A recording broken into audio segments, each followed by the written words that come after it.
Yes. What's good, everybody? Welcome back to Veterans Minimum. I'm your host, Nick Deus, flying solo today. At Nick Deus 10 is where you can find me. Veteransminimum.com is where you can find everything for the show. And it actually turns out better that I'm solo on this one because we got some housekeeping notes and we got a couple of, I'd say, rants on what's been happening in the NFL the last couple of weeks. And in particular, a couple of interesting quarterback conversations, not controversies, but conversations. So, I do want to start the program by saying big ups to the members of the Patreon. We are currently at 55 Patreon members. Would love to, by the end of the year, starting out fresh, if we could get to 100 Patreon members. We're going to be giving back a ton, as we will get to in just 1 second. Shout out to Nick Chavez, Ben Kotzian, Christopher Velasquez, Derek Platees, Devin Rondon, Jordan Riley, Nick Crummich, Thomas Robinson, Mike Wozniak. Thank you all for listening. Thank you all for your contributions to the Patreon, patreon.com/veteransminimum. So we're coming off a 2022 that was amazing for many, many reasons. Everyone that listens to the show has helped led me and the show to Vegas and to be recording at the Win Las Vegas at the Blue Wire studio. So I always try to give back as best I can, and oftentimes I've made it very clear to people in the Patreon that I try my best. It is a one-man show. There are some people that do help out with the show, but for the most part, it's recreational or it's people that are doing other things as well. So this isn't a top priority for them. But for me, it is my top priority. So I do try my best to give back to the members of the Patreon and to everyone that listens, because in the end of the day, I do feel like the best endorsement for anything, whether it's a product, a show, or whatever it might be, me personally, it always comes from a friend. It's a friend that has bought a product. It's a friend that has watched the show. It's a podcast that someone listened to that they know my interests and then they relay the message. So we're going to start giving out shout outs every week, every episode, to people that are helping build the show. And like I said, it was a monster 2022. I'm happy in the direction that the show is going, but I really want to put a bigger emphasis on numbers. I've always been someone that feels as if just put out the best product and things will happen. But in conversations I've had with a lot of people, we do need to start putting a bigger emphasis on that. And that all starts from you guys. All of you legends that listen to the show, tag us on social, ask us questions. If I say something really dumb on the pod, tag me, call me out. I have no problems. You guys know I don't take myself too serious and I always like having fun. And this is the next step, tagging the guests that come on, tag us that you're listening, comment on the post. It goes a long, long way in the algorithms that are constantly changing and building the brand. And we are evolving. We're adding a lot of new shit to the show as we move forward. I'm going to be taking advantage of some new wrinkles that are going to come about. I've been building out a team behind the scenes, and you're going to start getting an idea of who exactly is a part of that team when you see them popping out more and more on the program. So I do want to give back as best I can. And one thing that I'm going to do is, one of the big announcements for this show is we're running a pool for the NFL playoffs. It is going to be free to enter. You don't need to be a member of the Patreon. If you're just a listener, if you're just watching this clip on social media and you see it and you want to enter, come on over. It is a free entry. It's going to be all the games in the playoffs against the spread. Whoever comes in first place is going to win $1,000.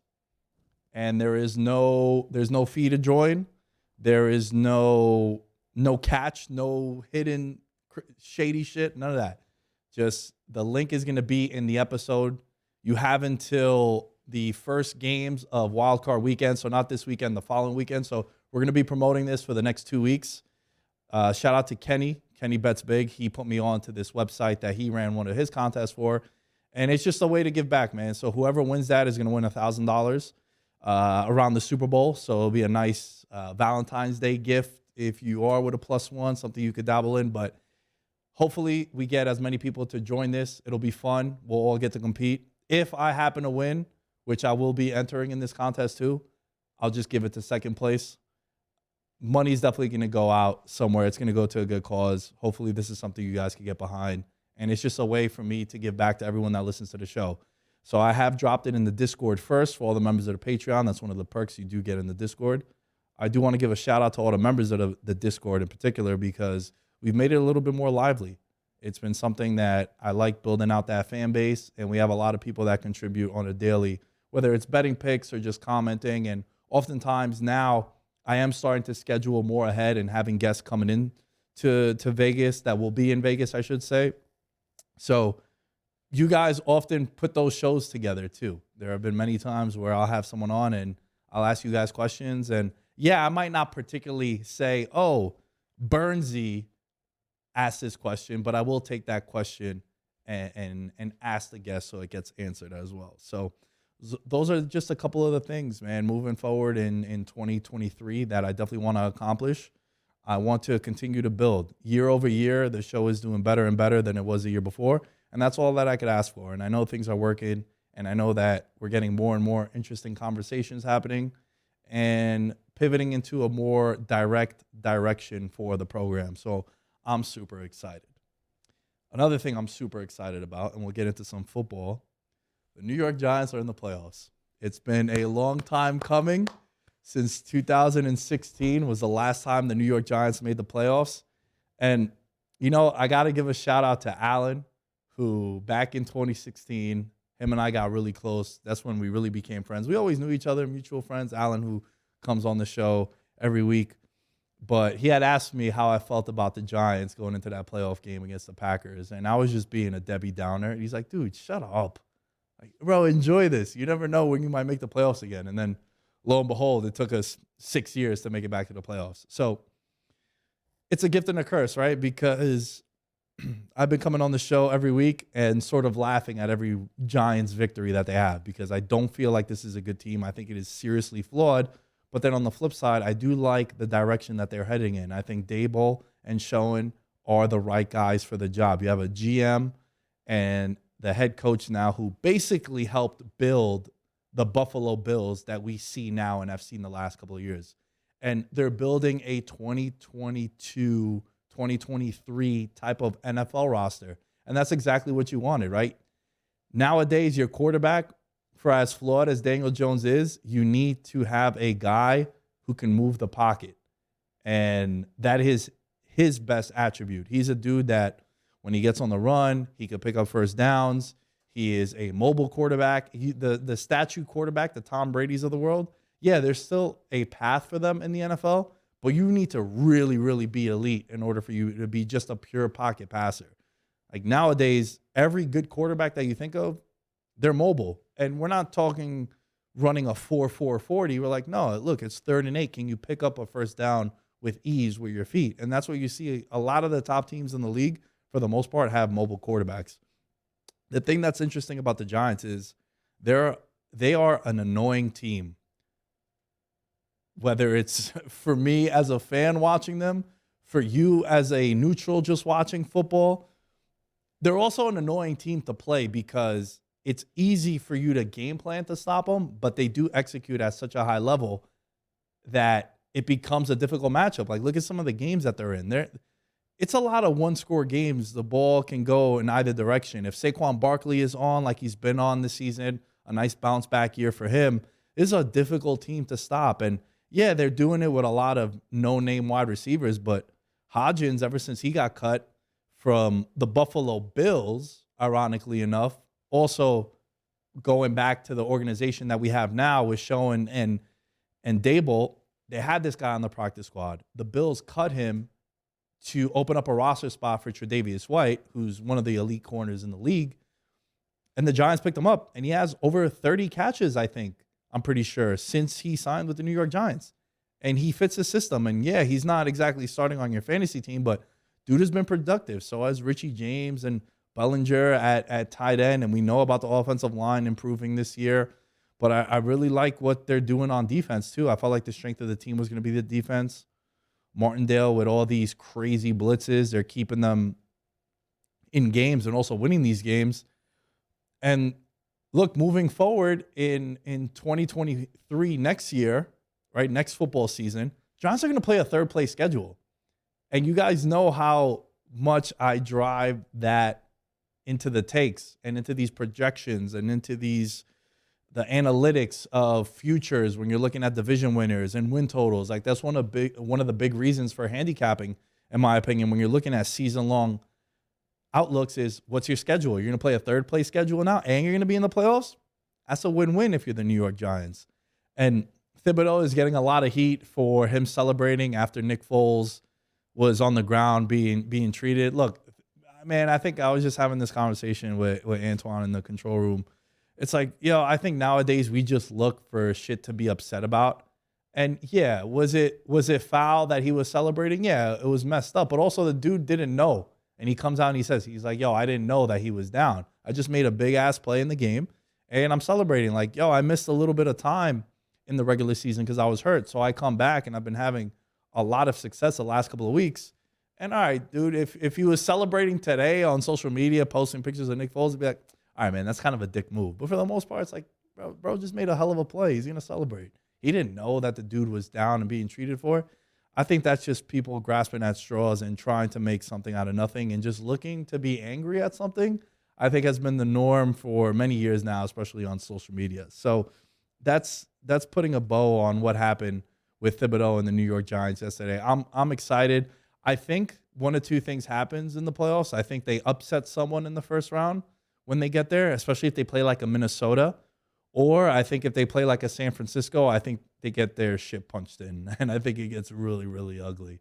Because that's the thing with the Giants. If they fall behind double digits, I think it's a wrap. They need to be keeping games one possession. You can still run Saquon. You can still do your play action bootlegs with Daniel Jones and try to move the pocket. But for the most part, if you need to go 4 wide and Daniel Jones got to throw from behind, it's a wrap. And he's been able to control the time of possession this year with picking up first downs.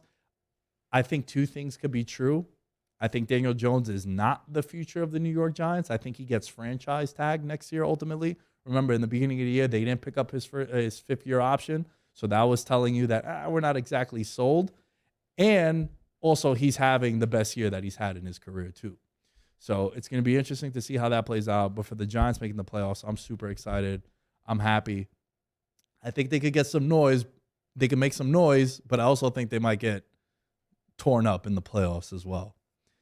So a team that I think makes the playoffs, and I said this 2 weeks ago, and that's why I think when people start to understand the difference between sports takes and sports betting takes, it's two different conversations that you're having. And that's been something that I've been trying to pride myself on building out Veterans Minimum to be, because there's two different outlooks that you can look at it. 2 weeks ago, after the Green Bay Packers played the LA Rams on Monday Night Football, came on the show and I was telling Alan, I think there's a roadmap for Green Bay to be able to make the playoffs. And I want to step further saying, I think there's a roadmap that they can make it to the Super Bowl. You look at the landscape of the NFC right now. What team do you trust? I don't trust any team. You know how I feel about Dallas year in, year out, right? Anytime it's a big moment, they lay an egg. Do you trust Tampa Bay? Maybe for that first game when they play the Cowboys. You guys know I got the first round bounce dance all tuned up for Dallas. I think that they lose again to Tampa Bay in the first round. So you have those two teams there. Do you trust Philly right now? Philly's been the best team all year, but Philly also is coming in hobbled, right? Jalen Hurts, who was getting a lot of heat for being a system quarterback and not being the reason why they win. I think him missing that game against both the Cowboys and the game that he missed yesterday against the Saints only improves his stock and his value. Shows you like, dude, there's a reason why we were the best team in football until I went down. So I think that really helps his case. But do you trust Philly? Like Lane Johnson's hurt. They've missed some guys on defense. I'm a little concerned with that. Could we see Jalen Hurts in a big spot in the playoffs? We saw him last year and he laid an egg. Granted, this is a completely different organization, completely different team. He has more weapons. A.J. Brown, even yesterday, balled out with that big touchdown. Do you trust Minnesota? I've been pro Minnesota all year. Even coming into the year, they were my pick to win the NFC North at plus 280. I thought that was a ridiculous line. I loved Justin Jefferson to be Offensive Player of the Year. He's the leading candidate right now. He's like minus 800. Gave him out at 16-1 at the beginning of the season. But no one trusts Minnesota.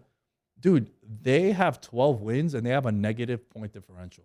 That is rare. because the games that they've lost look like the games that they lost yesterday, right? They got throttled by Philly, got embarrassed by Dallas at home. They were basically getting embarrassed by the Colts before something happened that has never happened in the history of the sport. And then you play Green Bay yesterday, and Green Bay was up 4 touchdowns the majority of the game. I don't even know what the game ended, but I know Green Bay at no point were they like, oh my God, Minnesota's going to come back. Do you trust the Giants in the playoffs? I don't. So you're looking at the landscape of the NFC, and I was having this conversation last week, and it was like, look, at the time that we were recording, the big game was against Miami. They had to go into Miami. I felt like they were going to win that game. They won that game. But at the time when we were having this conversation, the Packers were plus 600 to make the playoffs, 75-1 to win the NFC, 150-1 to win the Super Bowl. Fast forward 2 weeks later. Now the Packers this week, looking ahead, they are -5 favorites at home against Detroit. They are -280 to make the playoffs because they're in a winning you're in situation with Washington losing yesterday. So they're -280 to make the playoffs. They are 12-1 to win the NFC. Said 75-1 a couple weeks ago. And they're 25-1 to win the Super Bowl, 150-1 a couple weeks ago. So sports betting is all about trying to map out a potential path or a schedule like we did with the Packers there. And now you're looking at it, why would you bet the Packers to win the Super Bowl now when 2 weeks ago we gave them out at 150-1? Do I think they ultimately win the Super Bowl? No, but we're talking about like a value and holding that ticket. You'd be able to cash out this ticket now in some sports books as well. So that's the thing, like finding the spot. The Chargers are another team. If I wasn't financially invested in the Chargers from August, I'd probably be betting the Chargers now because they check all the boxes of a team that I love getting behind this time of year. They're getting their guys healthy. They just got Bosa back. Herbert's playing at a high level. The wide receivers are back. You see how different they look when they're over there. And they're 30-1 to win the Super Bowl. So that's the thing. You got to find these spots and these path to victories. You guys know how I feel. I don't like betting the favorite because over time, it's very rare that the actual chalk favorite is the one that goes and wins it, unless it's a World Cup, like we also mentioned a couple of weeks ago when that was happening. But now the Packers, this is why you sometimes have to look at schedules, look at paths to see like, yo, if they make it past Miami. And look, I'll be honest with you. After I made the bets that I made on the Packers to make the playoffs, Packers to win the NFC, Packers to win the Super Bowl, I moneylined the Dolphins in that game because I knew based on that schedule, they were going into Miami. If they didn't beat Miami, then they're out of the playoffs. So let me make some of that money back. But I was rooting to lose it because then exactly what happened. They closed as a 4-point favorite against Minnesota. They played that game at home. And now they got Detroit at home as well. So all signs are pointing to Green Bay getting in. I'm expecting them to get in. And look, that game just got flexed to Sunday Night Football because Detroit is also in a winning you're in scenario as well. But Rodgers at home, prime time for a chance to make the playoffs, for as wild and as wacky as this season was for him. How the last like 3 seasons for Aaron Rodgers have been wacky despite winning back-to-back back-to-back NFL MVPs. I think Christian Watson has emerged. The running game has emerged. They got some guys back on defense. I'd be very cautious if I'm playing the Green Bay Packers in the playoffs. I think they get by Detroit. And then, look, they're going to play Minnesota in the first round after what they just did to Minnesota. And if you go back and you watch that game in week 1, like Christian Watson doesn't drop that pass, that's a tie game. And who knows how his season looks completely different because then Aaron Rodgers trusts him also. And he's not going through it with that big drop in week 1. So I think the Green Bay Packers are a team you definitely need to keep your eye on. And I think they will have a quarterback advantage over every single team that they'll play in the playoffs. If they play him in the wild card round, you're going to trust Kirk Cousins over Aaron Rodgers, Purdy over Aaron Rodgers. I think it's something that you definitely need to consider and put in your mind that the Green Bay Packers might be in the Super Bowl or at least in the NFC title game. So that's my rant on the Green Bay Packers. I want to end this pod with 2 quarterbacks that I strongly believe will not be on the team that they are on now next season. Let's start with the obvious one, Derek Carr. Derek Carr, shouts to my guy Kenny King Jr. and to Raider Cody. They had the boy go somewhat viral last week when they reposted one of my tweets. And I do want to bring up that tweet because I was getting a lot of heat from Raider fans, but I was also getting a lot of praise from Raider fans. And man, Raider Nation is, despite changing Josh Jacobs' career and altering that, as I look at Antoine in the control room, as I said, he was mid, and then he just did something only Marcus Allen has done for the Raiders, over 2,000 scrimmage yards. But you look at what happened with Derek Carr, right? And this was my tweet. I'll take him any day of the week. Wild disrespect towards the most stable thing the Raiders have had at QB in a long-ass time. And it got reposted, got over 147,000 engagements, a lot of comments, a lot of likes. A lot of it had to do with Kenny and with Raider Cody, so big ups to them. The conversation around Derek Carr, I think, is very upsetting. I think you got to take a look at it from an outsider's perspective. That's why I feel like I'm someone that can speak on this, because I don't have no dog in the race. I'm not a Raider fan. I've always been a Derek Carr guy, but this isn't something where I would attach my bandwagon to. But I think the situation is super sad, and here's why. Since he entered the NFL, his defenses overall rank 31st in the league. If you're new to the program, welcome. Subscribe before you go. And if you're new to football, there's 32 teams in the league. So only one team had a worse defense in his entire career in the NFL than what Derek Carr has had with the Oakland Raiders and now the Vegas Raiders. He's had 5 coaches in the NFL since he was drafted, and we know how one of them ended with that chaos around John Gruden last year, which, by the way, what about the way Derek Carr handled that entire situation, which last year they were throwing all this shit at Derek Carr and the Raiders. And what was Derek Carr doing? Addressing every press conference, standing up for his guys, standing up for his team. He addressed the Henry Ruggs situation too, which a guy who, I didn't know this at the time, but he was very close with Henry Ruggs also, and what happened with him and his career, and now being out the league and facing potential prison time with that incident that he had. You had Derek Carr being like the leader. I was on the show every week saying yo, he's not technically an MVP candidate because of his numbers, but bro, I would vote for Derek Carr for MVP last year. If you're just looking at most valuable to his team and how he weathered the storm and all the chaos that was around him, he handled it like an adult. You guys know how I feel about the franchise quarterback. To me, Derek Carr is a franchise quarterback. For a decade now, they haven't needed to address the quarterback position with the Raiders because he's been stable. Despite all this chaos, his best weapon, they traded away, Amari Cooper, who would barely squeak by 1,000-yard seasons. He wasn't lighting it up 1,800-yard seasons. Derek Carr didn't exactly have the best of weapons. Also, they got rid of Amari Cooper. It wasn't until Darren Waller came around and then Hunter Renfrow in the slot, who had a career year last year. How much of that was because of Derek Carr too? He's had a very poor offensive line since he came into the league. One of the 5 worst offensive lines collectively in the NFL per PFF. And this excludes 2 seasons in which PFF had their offensive line as a top 5 offensive line. So collectively in his career, you're talking about a bottom 5 offensive line for Derek Carr. They moved from one city to another. You think that's just oh yeah, we're just going to get up and go and it's going to be no problem. Dude had to handle all of that and be a leader for the team. All you Raider fans, you guys love Devontae Adams, right? Oh shit, Devontae. Guess what? He's not a Raider if it's not for Derek Carr. He came over because, yeah, they're boys, but also he realized yo, yeah, he's my boy, but he could also play, or else I wasn't going to jeopardize my money and my career and my legacy as a potential Hall of Famer to just go play with my boy. It's no, this dude is definitely a baller, and that's why he went over there. And what's the knock on him? That he's not Patrick Mahomes or Justin Herbert? All right, you're talking about 2 of the 4 best quarterbacks in the league, but he's stable. He was a guy who kept the organization consistent at that position despite all the chaos that was going around him. And what's the one thing that I always talk about with teams coming into a season? What was your record in one-score games?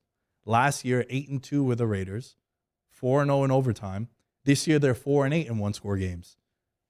They've blown, I think now it's 5 double-digit leads in games this year in which they were winning, and 3 of them were like 17-point leads in the second half. That's Derek Carr's fault now. And let's take it a step further. This year they're 4-8 in one-score games. They're 6-10 overall. What happens if we flip that?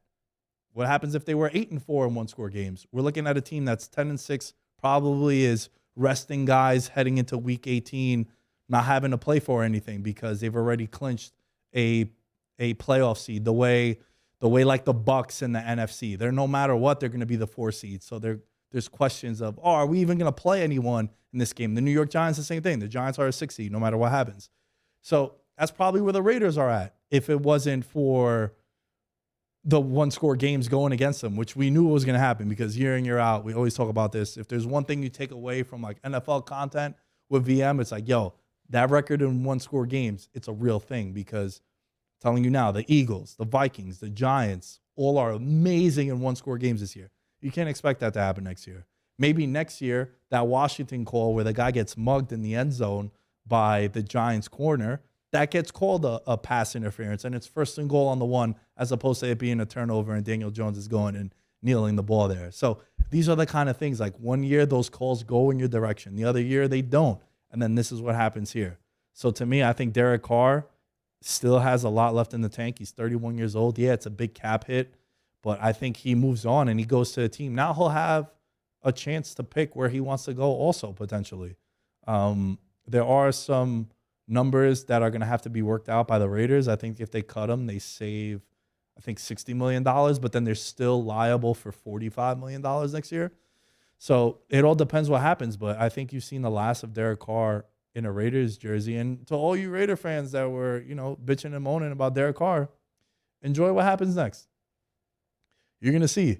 You're going to see when that guy leaves, you're going to see like the unstableness of your organization at that position, which is the most important position in professional American sports. What happens when a guy like Derek Carr isn't there? So be careful what you wish for, right? Because you might get it, and then you're going to realize what you had. I went through it with Eli Manning, right? The last 4 or 5 seasons with Eli Manning, I was like, yo, get this guy out, get this guy out. And now every time I see an Eli Manning commercial, a tear just strolls down my cheek. I'm like, damn, I miss that dude. Obviously, Eli Manning way more accomplished than Derek Carr, but this idea of just having a starter and a legitimate franchise player, that's what you get with Derek Carr. So, shouts to Derek Carr, man. I would love him on the Giants, that's for sure. Give me a guy like him on the New York Giants. Now we're talking. Lamar Jackson had a video go a little bit viral earlier in the year talking about how Lamar Jackson is the most disrespected NFL quarterback of his generation. And I would even go a step further. I think he might be entering that all-time most disrespected quarterback because what's happening in Baltimore is very interesting. They have yet to pay him. They went into this year not having agreed on a contract. He's amongst his peers, he's the most accomplished quarterback amongst all those guys that have gotten paid. We're excluding Patrick Mahomes because Mahomes is one of the MVP. Mahomes is the clear-cut best of his generation right now. He's a minus 900 favorite to win MVP this year. So basically, he's going to be a 2-time MVP, due for 5,000 yards again. And we're excluding Mahomes, right? Like, all right, Lamar is not Mahomes. No shit. No one in the league is. He's won more games than Josh Allen prior to the season. Last year, they were the 1 seed, and then he got hurt, and then they missed the playoffs. You see what Baltimore looks like now without him. They are not as good of a team offensively without him. And if you're Lamar, like, why would you go back to Baltimore? Dude, a team in your division paid Deshaun Watson a fully guaranteed contract, and there is so much shit around that guy. This guy, he's not even out there on 4th downs, 4th and 1. They're not even putting him out there. It's like, bro, if I pay you $250 million, you got to be able to at least pick up a 4th and 1 for me. Like, why am I bringing in Jacoby Brissett? Like, what is happening? Like, this is crazy. And that's who got paid. One of his peers got paid. And we know about the chaos that ensued with him off the field, right? But Lamar didn't get paid That guy got paid. Kyler Murray got paid. Way more accomplished than Kyler Murray. All these guys have gotten the bag. And if you're Lamar, you're looking at it like, yo, why would I go back to Baltimore? Why not go pick of the litter? Why not look at a team like the Jets? If I'm watching that Jet game yesterday, I'm saying to myself, like, yo, we got a lot of talent. We have a lot of talent. I think offensively, they got a lot of weapons. Yeah, the offensive line is bad, but that could be addressed in the draft. I think you could definitely do that. They got some skill players on defense that can make impact. Franklin Myers, I was telling my buddy Chris, I was at his bar out here in Vegas, and we were watching the game. He's been on the show before, too. And we were watching the game. I'm like, dude, I'm not going to pretend to be like a Jets insider, but I feel like every time I watch the Jets, that guy Franklin Myers just makes plays. He's always around the ball. He's always getting a clutch tackle for loss. He's good against the run. He's good against the pass. And then you look at what they have in the secondary, too. Now with Sauce Gardner, I think he's going to be a Defensive Player of the Year candidate moving forward. He, I think, has already locked up Defensive Rookie of the Year. And if you're Lamar, like, you got Elijah Moore, you got Corey Davis, who I think gets severely disrespected for what he does with the New York Jets and amongst that fan base because of his contract. You look at Garrett Wilson, who's probably going to be Offensive Rookie of the Year. You look at Breece Hall, Michael Carter. Like, they got some real legit weapons over there, and who knows what they're going to do this offseason, too. They have some cap space as well. So if you're Lamar, like, I really think it's over for him in Baltimore. I think moving forward, I don't know what Baltimore is going to do, but why would you stay there if you're Lamar? Like, what more did they need to see from you? Like, they're with you every day. They've seen your production. And it was just, if he was super petty, he would leave. And I don't know Lamar like that. I would look to leave. Be like, yo, word, you didn't pay me?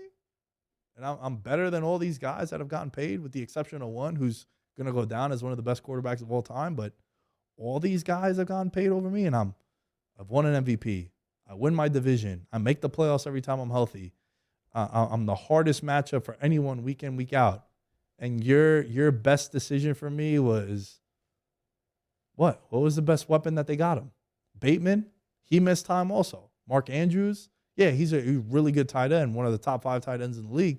But you're looking at it and you're saying to yourself, like, yo, this is what you're giving me? And you don't want to pay me? And I'm productive?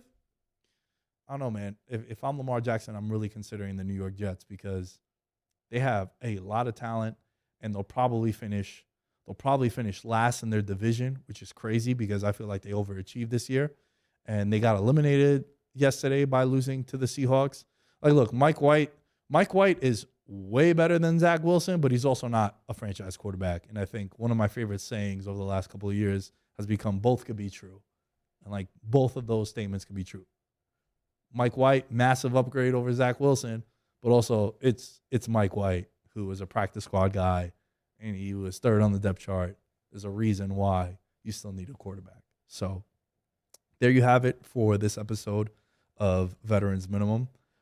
Before we preview some of the games this week, when I get Alan on and we talk for Week 18, there's no Monday winners this week, and I'll tell you why. Because be very, very careful betting this weekend's games. I said it last week, too, on Twitter. We didn't get to record last week. If you haven't checked out the year in review, go and check that out. But, yo, for the love of all betting gods, all football gods, all gods that you believe in, do not bet games because a team is motivated to win. You fell for the trap last year when the Colts, as a 15-point favorite on the road, lost outright to the Jacksonville Jaguars. That shit does not matter. Don't do that. First of all, the lines are already inflated, and the lines, the sports books are not idiots. They're not going to be like, oh, yeah, this team is motivated. Let's lessen the lines. Like, no, the lines are right for a reason. You're not gaining an edge. No team is going to play harder because they're motivated. We've seen it time in, time out.